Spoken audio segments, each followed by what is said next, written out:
अभी मुझे बताओ कि अभी 3 साल हो गए तो आपको प्रोज और कॉन्स क्या लगे गाड़ी के। और नेक्स्ट क्वेश्चन है मेरा कि सर्विस कॉस्ट क्या आती है और यामाहा की आफ्टर सेल सर्विस कैसी है मेनली। और अगर हाँ एक और चीज है, अगर आप पिलियन बिठा रहे हो गाड़ी में तो आप ऐसे बैठते हो भाई तो आपको मतलब प्रॉब्लम नहीं आती कहीं लॉन्ग टूर वगैरह पर? देखो परफॉर्मेंस तो अलग बात है बट ये रियल लाइफ में माइलेज कितना देती है? क्योंकि R15 का मैंने सुन रखा है कि माइलेज तो हमको कुछ तो 3 से 4 महीने का वेटिंग दिखा रहा था। अच्छा, क्योंकि गाड़ी ज्यादा स्टॉक में अवेलेबल थी नहीं। आपका बजट क्या था और उस बजट में R15 ही क्यों?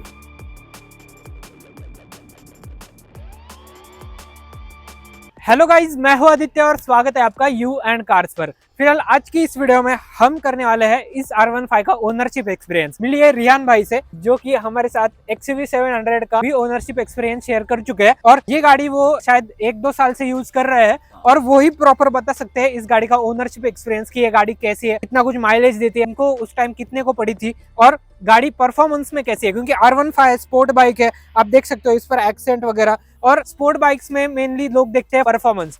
तो वही आज की इस वीडियो में हम जानने वाले हैं सारी चीजें कि ये बाइक ओवरऑल कैसी कुछ है। सबसे पहले मैं शुरुआत करूंगा कुछ क्वेश्चन से, तो वो हम पूछते हैं, फिर जानेंगे कि ये बाइक कैसे है। तो सबसे पहले रियान भाई, वेलकम है आपका वापस मेरे चैनल पर। मैं सबसे पहले ये क्वेश्चन पूछना चाहूंगा, आपका बजट क्या था और उस बजट में R15 ही क्यों? एक्चुअली बजट वगैरह कोई था ही नहीं सीन। मेरा छोटा भाई है तो उसने जब ये लॉन्च हुई थी V4 और रेड कलर में तो काफी ज्यादा उसको वो पसंद आई थी। और ऐसे ही मजाक में पापा को उसने एक दो बार ऐसे बता दिया था कि मेरे को ये बाइक बहुत पसंद आई। उसने बस रील वगैरह शेयर किया था। हाँ। तो पापा ने बोले कि देखिए गाड़ी अच्छी लग रही है तो चलो देखने जाते हैं। तो समथिंग कुछ हम लोग ने 15 अगस्त 2023 में शोरूम में देखने गए थे। और फिजिकली जब पापा ने गाड़ी को देखा तो उनको इतनी पसंद आ गई तो फिर उधर ही डिसीजन बना लिया हम लोग ने कि इसको गाड़ी को लेना है। तो फिर उसके बाद जब हमने उसको परचेस किया तो हमको कुछ तो 3 से 4 महीने का वेटिंग दिखा रहा था। अच्छा। क्योंकि गाड़ी ज्यादा स्टॉक में अवेलेबल थी नहीं। तो उस वजह से काफी ज्यादा डिमांड में भी थी ये गाड़ी। बट वहाँ पे एक कस्टमर की गाड़ी रुकी हुई थी जिसमें फाइनेंस उनको हो नहीं रहा था। अच्छा।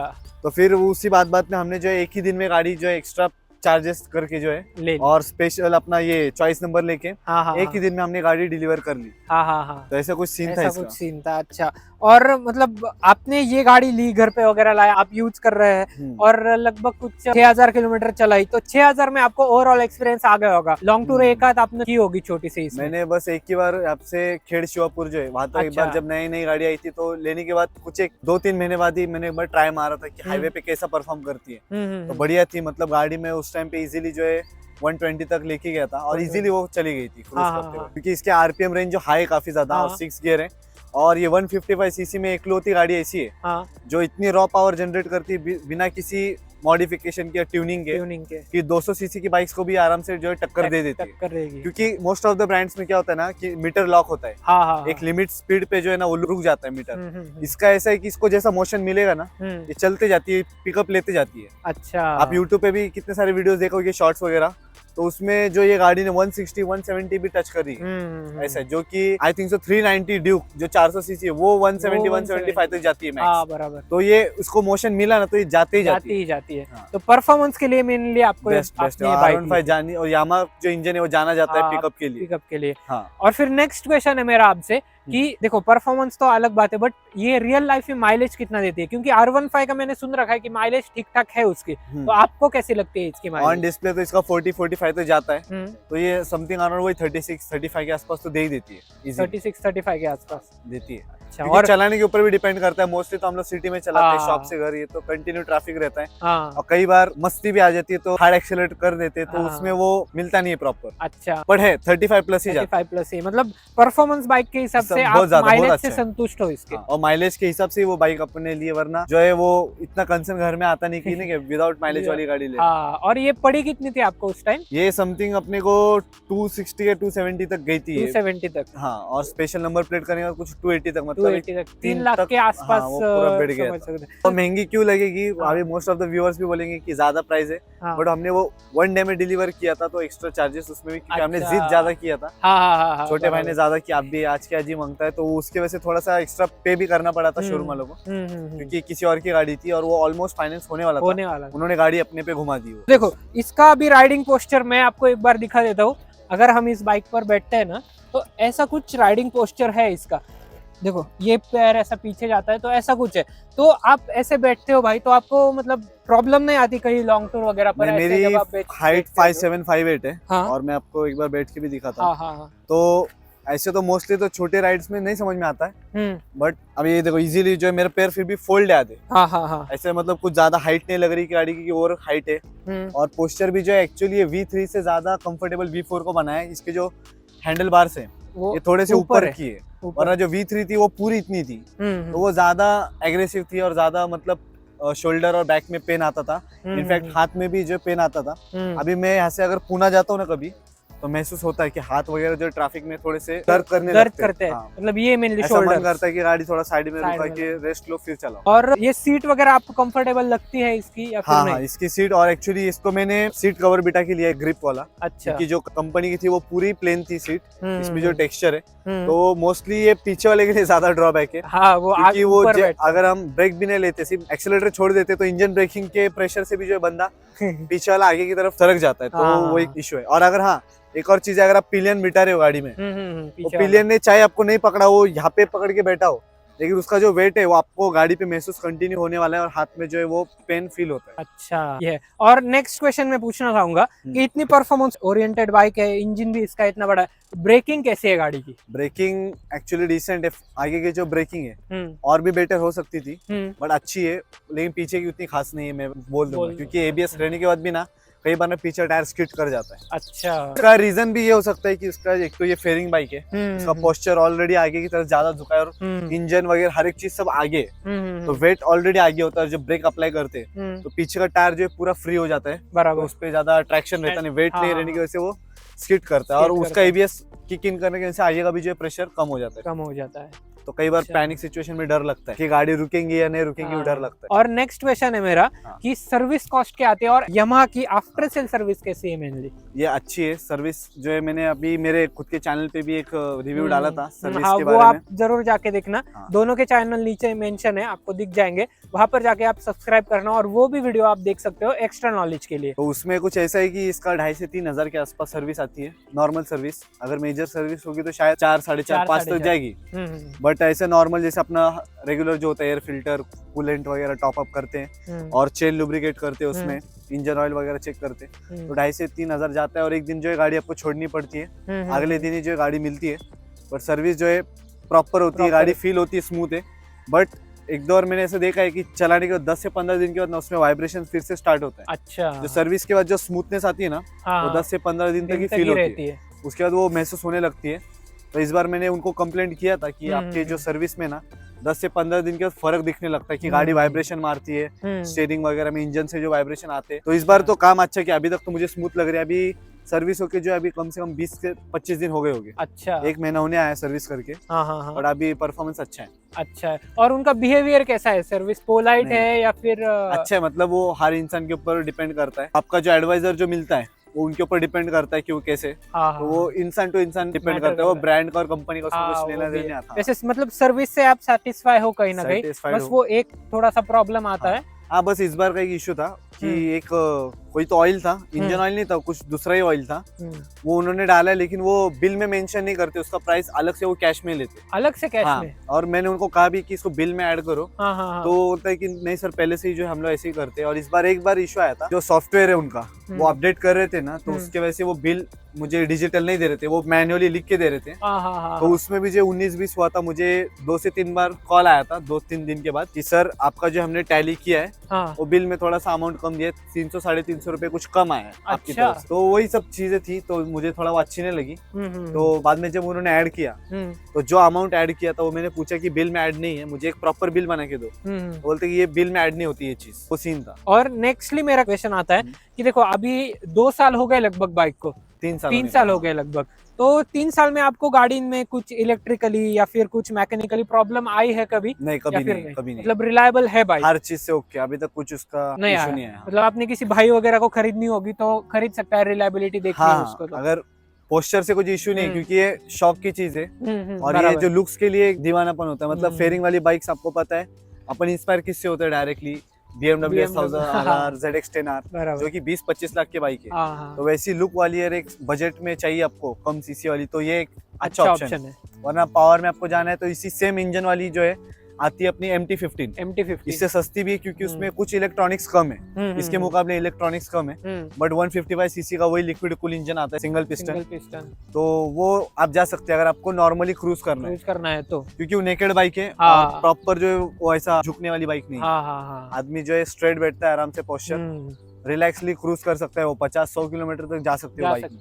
इसमें जो है सोचना पड़ता है, स्पीड है इसमें एक्चुअली, बट अगर आपको शौक है ना तो वो दर्द आपको नहीं दिखता वो परफॉर्मेंस। एक बार आवाज आई ना आपको, स्पीड पकड़े ना, स्पीड में वो जितना इसका जो पोस्चर है ना, इसको जितना आप स्पीड में चलोगे ना उतना ज्यादा कॉन्फिडेंस आता है कॉर्नरिंग में वगैरह, तो मजा ज्यादा आता है इसमें। मतलब मजा दिलाती है परफॉर्मेंस के मामले में, निराश नहीं करती। और लुक्स दिखते हैं, मतलब जब चलते हैं ऐसे तो 4 लोग ऐसे मुड़ के देखते हैं गाड़ी। और भी अभी तो ये प्रॉपर वॉश नहीं है, अगर इसको धोएंगे ना, जैसे मैंने अभी इसमें ये चेंज किया, इसका पहले ट्रांसपेरेंट आता था कंपनी का और ये इतने रेंज में आता था, तो इसको ये चेंज किया मैंने।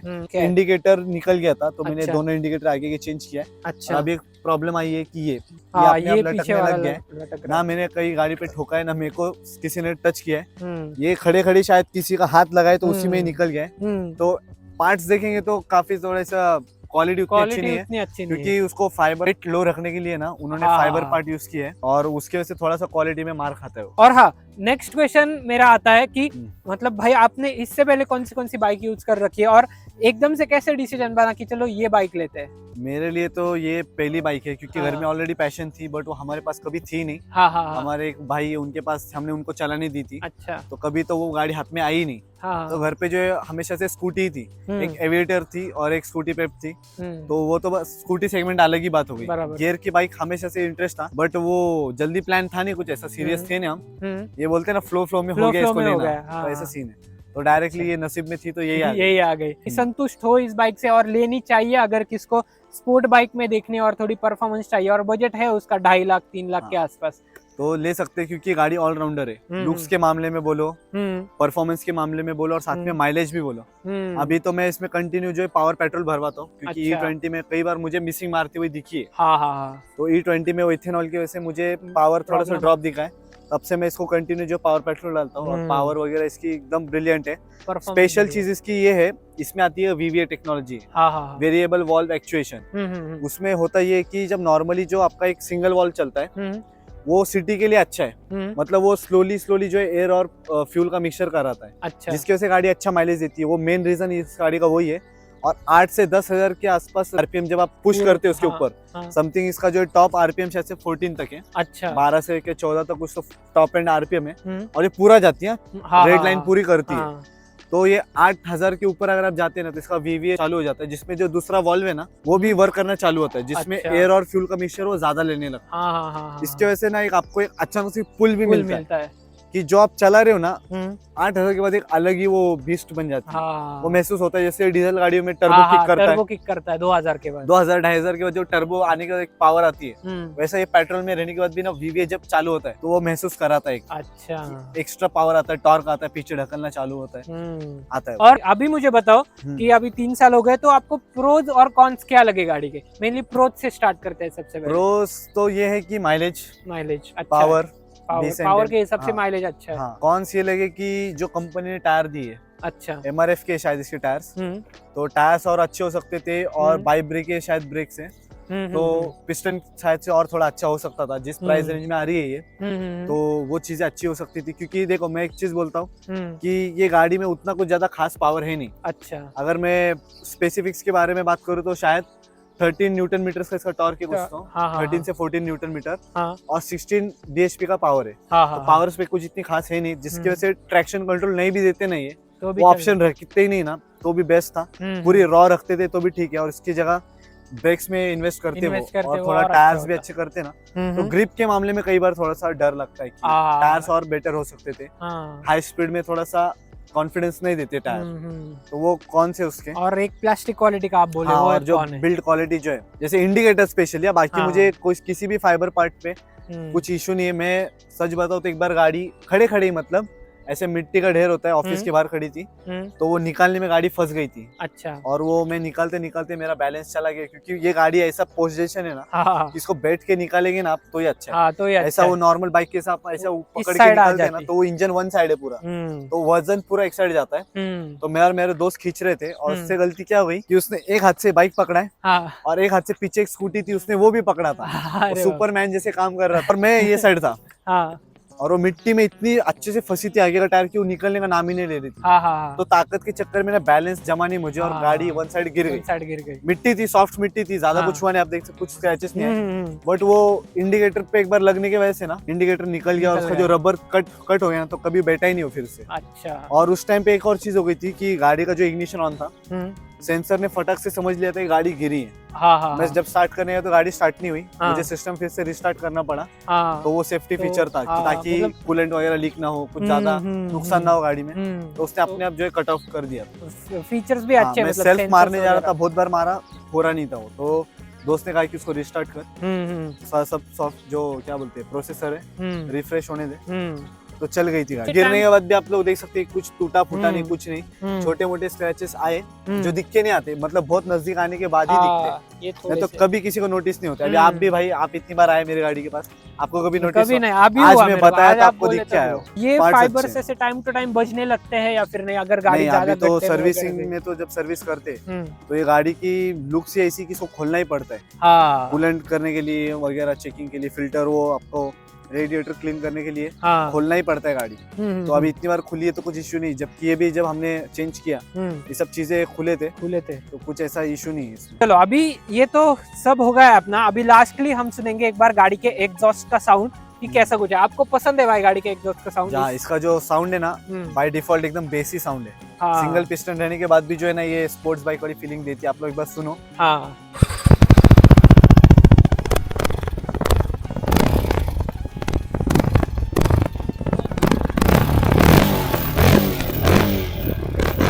ये जो चीज है हजार्ड लाइट, हाँ, ये आई थिंक सो इस सेगमेंट में पहली ऐसा गाड़ी आई थी जिसमें जो आपको चारों भी इंडिकेटर्स चलते हुए दिखते हैं। हाँ, हाँ, hazard तो light। हाँ, ये जो MT-15 में ये एक और ये वाला फीचर भी नहीं आता। अच्छा। हाँ, तो ऐसे दो चार चीजें इलेक्ट्रॉनिक्स है जो MT-15 में कम है, इसमें ज्यादा है। हाँ, इसके लिए उसका प्राइस थोड़ा कम है, इसका थोड़ा ज्यादा है। तो चलो यही था अपना R15 का ओनरशिप एक्सपीरियंस। आपको कैसा लगा मुझे कमेंट में जरूर बताना। और हाँ, दोनों के चैनल नीचे है, अगर आप नए हो तो चैनल को जरूर सब्सक्राइब करना और बेल आइकन जरूर दबाना। और हम ऐसे ही ओनरशिप एक्सपीरियंस आने वाले समय में लाते रहेंगे, तो उसी के लिए दोनों चैनल को सब्सक्राइब जरूर करना। मिलता हूं आपको ऐसे किसी नेक्स्ट वीडियो में, तब तक के लिए देखते रहिए यू एंड कार्स।